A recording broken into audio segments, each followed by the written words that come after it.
آج کی کہانی ایک ایسے شخص کی ہے جو نہ تو جینیس تھا، نہ ہی ویلدی فیملی سے تھا، اور نہ ہی کوئی بزنس ایکسپرٹ تھا۔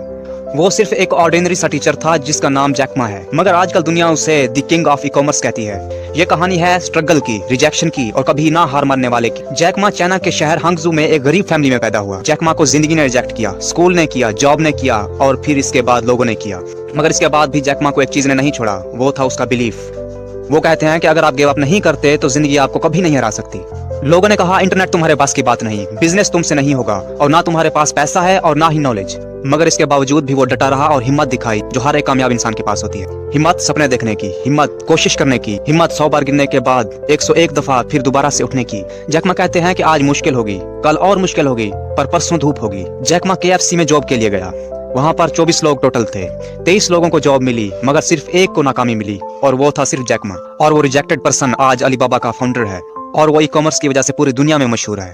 آج کا ٹاپک اتنا ہی، پھر ملتے ہیں نیکسٹ ویڈیو میں۔